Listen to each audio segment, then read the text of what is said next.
There's always one house in the neighborhood that everyone talks about, and that's what happened with this one in Germantown, Tennessee.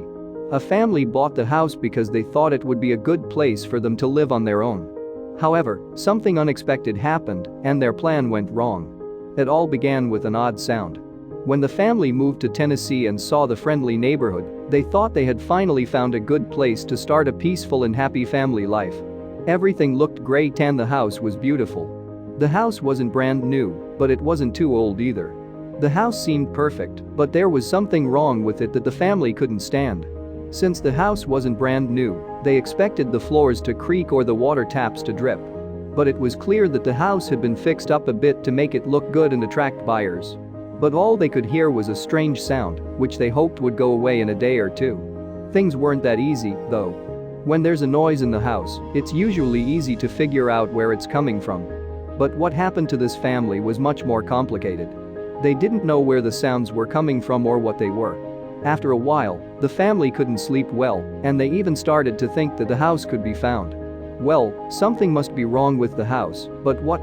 The family knew for sure that the noise was coming from the walls. Because the sound moved, they thought a rat might be stuck between the sheet metal and the outside bricks. They quickly figured out that it wasn't just one animal, but a lot of them, which scared them a lot. At this point, they decided to get help from an expert. The family thought it must be rats, so they called a service to get rid of pests. After the professionals had been there for a while to figure out where the noises were coming from, they marked the walls and pumped as much pesticide as they could into them. There was no question that whatever lived inside the walls would either die or leave. The family thought they would finally be able to get a good night's sleep, but that was just a hope. Everyone was surprised that the sounds didn't go away, and the family started to worry. If pesticides couldn't kill it, what could it be? Was it really something out of this world? The noise was even louder than before, so whatever was making it must have grown. The more noise there was, the more it sounded like someone was humming. Before getting more help, the family decided to look for more clues. When the family heard the humming, they thought it might be a good sign, so they went outside to make sure. Someone in the family saw a bee crawling around the window, and it all made sense.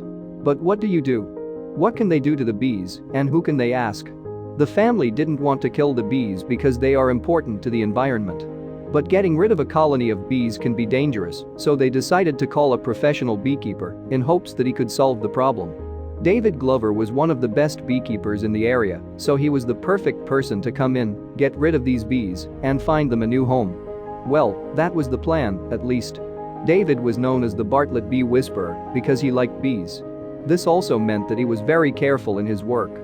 He decided to take a close look at the house so he could figure out the best way to fix the problem. David put on his beekeeper's suit and used a thermal imaging camera to find places in the walls where heat was coming from. Everyone was shocked by what he found. Everyone, including David, expected to see a small area with red lights, but the whole house lit up. Since the camera was working, this meant that there were heat sources all over the walls. With so many bees inside, the house might not hold up well, and the bees could also be in danger. How would David behave? Since the house wasn't built recently, tearing down these walls could do a lot of damage to the property. Also, bees are fragile creatures that can easily be killed by carelessness. David really cared about the family and loved bees, so he started to wonder. Could he really help? When David started taking some bricks out, the small space between the bricks and the concrete made things even harder.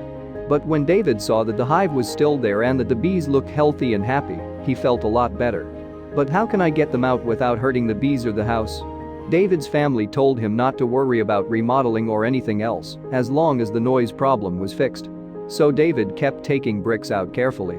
He didn't want to mess with the hive too much, because if he did, it could cause bee problems for everyone in the neighborhood. Even though it was hard, the bee expert kept doing things the right way until he found something strange. The pesticide had killed the queen bee, which was a shame. When a hive is missing the queen bee, the bees tend to get mean, and the colony will soon die out.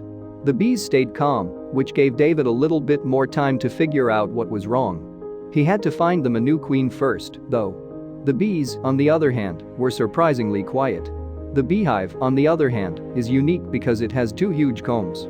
It is so rare because they usually only make small combs, but this colony had two huge ones. David was very interested in what he had found, but it also made him think. What was the number of bees? David thought there were about 35,000 bees in this small space, based on how big the combs and beehive were. Since there are so many of them, they tend to stay close to the hive, which makes them easy to gather. David decided to use a special tool to make sure he got every bee in this place. David caught these bees in the bag without hurting them by using a vacuum. Even though it might seem dangerous, the pro knew what he was doing. With this method, bees can keep breathing while being moved. Next, David had to think about where they should go. It took time for bees to find a new home.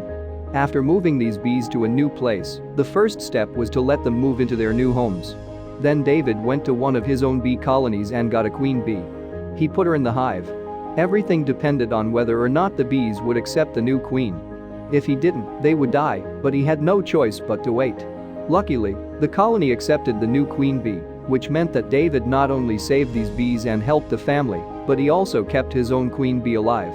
6 months later, David gave an update on the busy guys by saying that everyone is doing great.